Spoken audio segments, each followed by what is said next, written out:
Hello, greetings, and bienvenidos, everybody. It's everybody's favorite figure collecting Lobo here, and we are back once again for another exciting, epic, awesome episode of Figure Friday.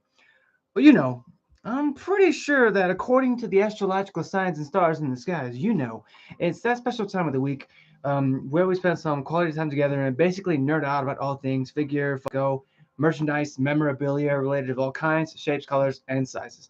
You best believe anything of that sort is going to find right here on this channel.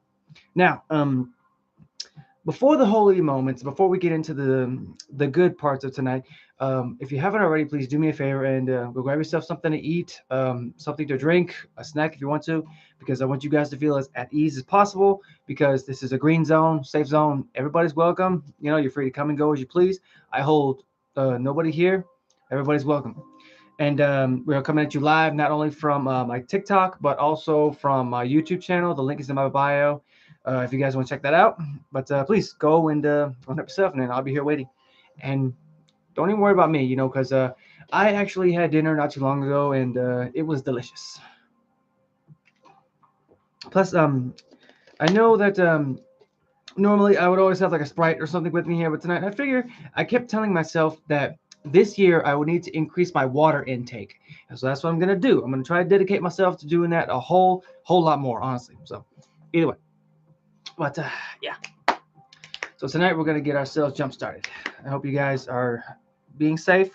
Hope you guys are keeping safe as well. And feel free to share the live if you want with anybody. I'm not forcing anybody to, but if you want to, you're more than welcome. Man, oh man. Let's just stretch. Okay. Oh, yes, indeed. Great. Oh, and I also want to point out that the music behind me that you guys are hearing, or if you guys can hear it or not, I was going to say I own no rights to any of it. I strictly use it for aesthetic purposes, just to give a little chill vibe in the room, to help everybody relax. Oh, dang, that gas is coming back on me now. Oh, my goodness. Yes, indeedy. Yes, indeedy. Okay. Make sure I get them set up.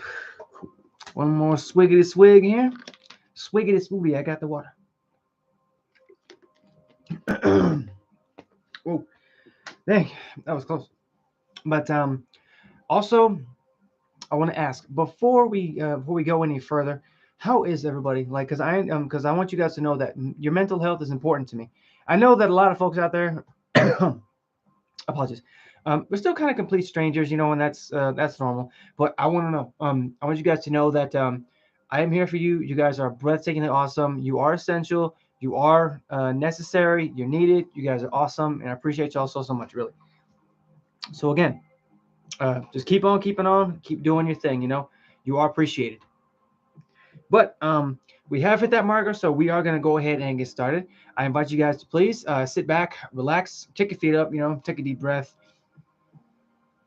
and just mellow out and chill with your boy. Because as you know, it's just you, me, and the merchandise tonight. So why don't we go ahead and get started, huh?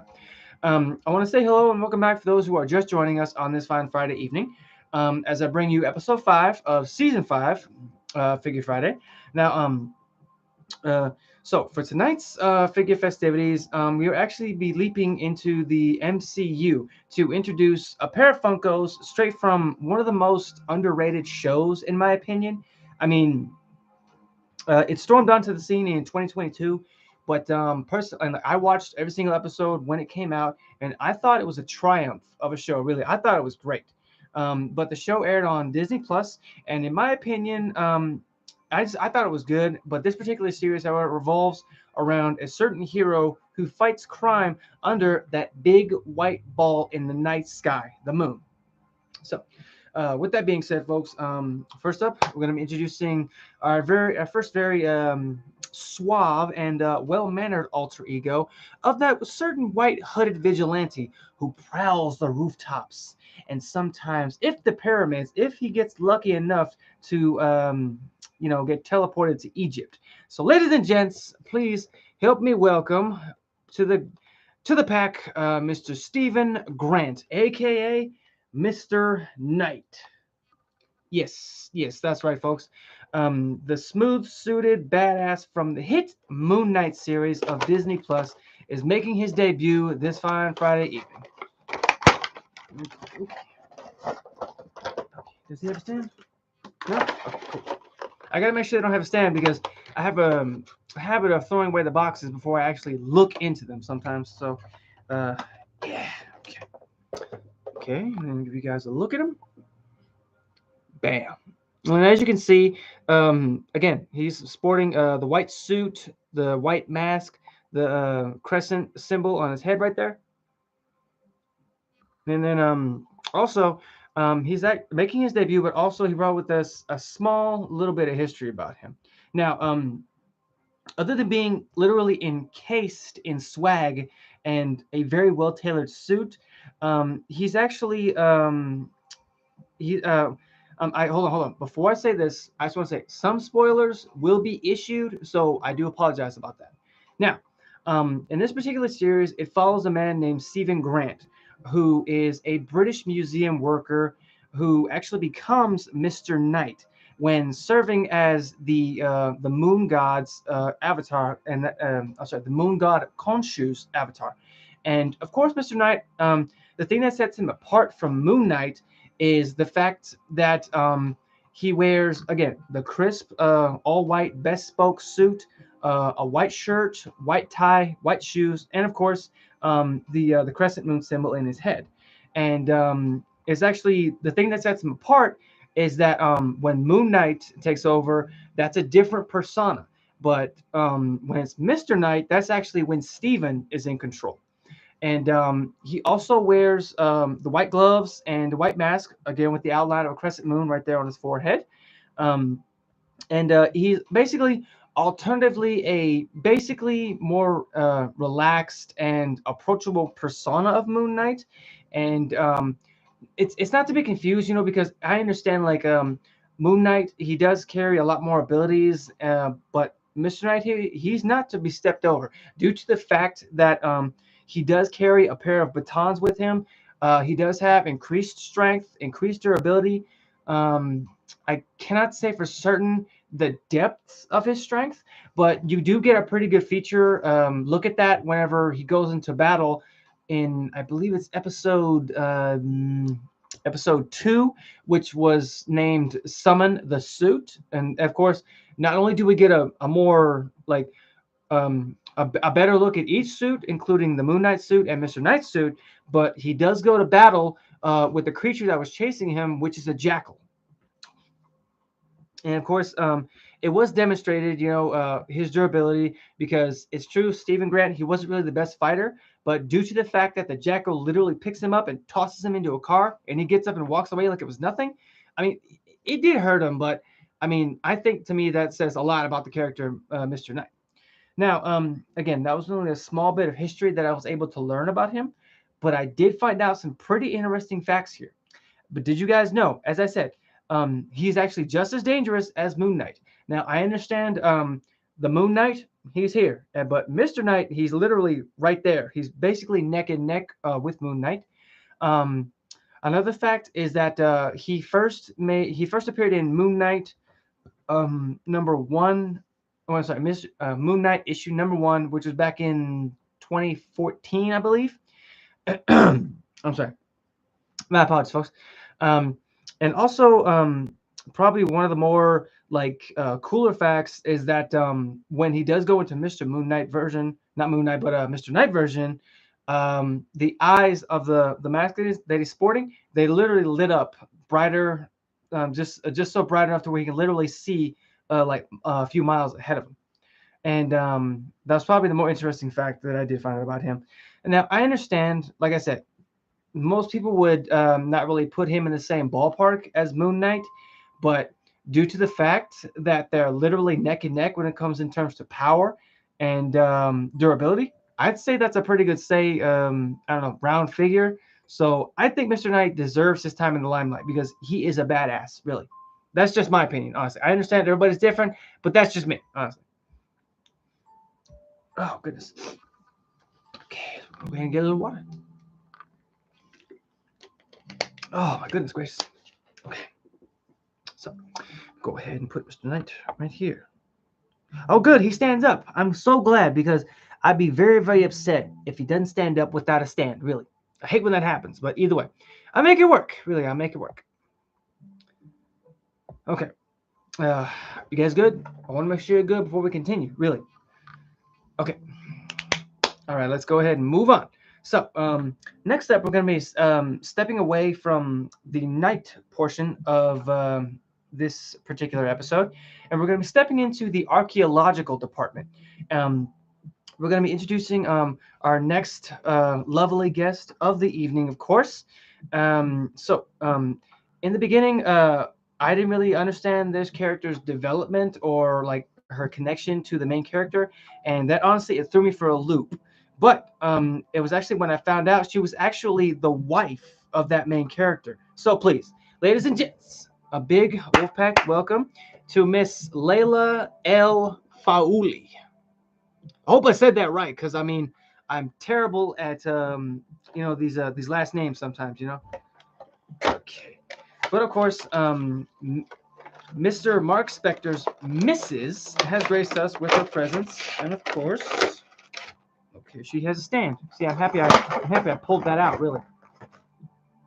Okay, and of course, she brought with her a very interesting story, not only about her history, but of course, as you can see, sporting her a little bit of outerwear, little bit of street clothes. But if you'll notice in her hand right here, it's actually a scarab, a golden scarab. And there's actually a reason for that I really was happy to find out on the last episode of Moon Knight. But again, I apologize for spoilers, so please forgive me. Again, Miss Layla here is an archaeologist and the wife of Mark Spector, which of course I'm pretty sure you guys have already known that because I've repeated it a few times. But as Spector was actually missing for months, El Faouli actually discovered that he had what's called dissociative identity disorder and encountered one of his alternates, Stephen Grant, and together with Spector and Grant, El Faouli took on a mission to stop Arthur Harrow, who is one of the big bads in the Moon Knight series, and his followers from unleashing Lady Amet upon Earth. And Amet is basically one of the ancient Egyptian gods of destruction. And during which El Faouli found out that Spector was present for her father's murder. And of course, we fast forward a little bit, and in the final battle against Amet and Harrow, El Faouli made a deal with another goddess, Taweret, who is the Egyptian goddess of women and children. Of course, in this series, she's a talking hippo. But basically, she made a deal with her to be her avatar and to become the newest hero called the Scarlet Scarab. And of course, she uses her new abilities to fight Harrow in Cairo alongside Moon Knight and Mr. Knight. And I don't know. Let me see. No, there's not a version of her in the Scarlet thing. Dang.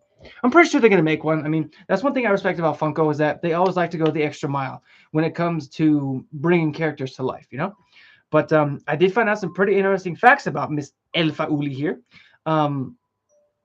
Did you guys know that the suit that the Scarlet Scarab suit you might think is actually based on the goddess she made the deal with, due to the fact that Mark Spector and Stephen Grant's suits are made from their avatar, Khonshu, since he's the god of the moon. But hers is actually based on the Egyptian goddess Isis. Yes, I kid you not. That was probably the coolest fact that I found out. But not the coolest. No. That's actually the last fact. But there was, I don't know if this has been proven yet, but another fun fact that I found out is that her father might be the original Scarlet Scarab. Now, again, I don't know if that was proven. I didn't get a chance to read up on that, mainly because I was focusing on her, because she was the character I was introducing tonight. But probably the coolest fact that I found out, and probably the most thing that I respect about her the most, is that she's the first Middle Eastern heroine in the MCU today. And again, that's one thing that I so much respect about the character. Her development really comes into play, especially when she picks up the mantle of the Scarlet Scarab. And I'm actually happy because she's got a badass suit. So again, you guys you might want to check that picture out. She looks really cool in it. Really cool. Really cool is the cool. But with that being said, folks, I am gonna go ahead and end both these streams tonight. I thank you to everybody who came out to see me tonight. You guys are breathtakingly awesome. Again, you're the lifeblood of this channel, and I want to say I'm zeroing in on a pretty really big goal on my YouTube channel. I'm just saying, you guys are awesome. But from here, I'll be shooting over to my Twitch to do some gameplay. The link is in my bio if you guys want to take a look at it. TikTok. Um, yeah. And of course, I look forward to seeing you guys next week for another riveting episode. So feel free to hit that follow, subscribe button when it does appear, and feel free to sample either one of these fine videos when they do appear as well. And of course, as always, folks, until next time, be safe, be awesome, stay yourselves, stay weird, be zen, and peace.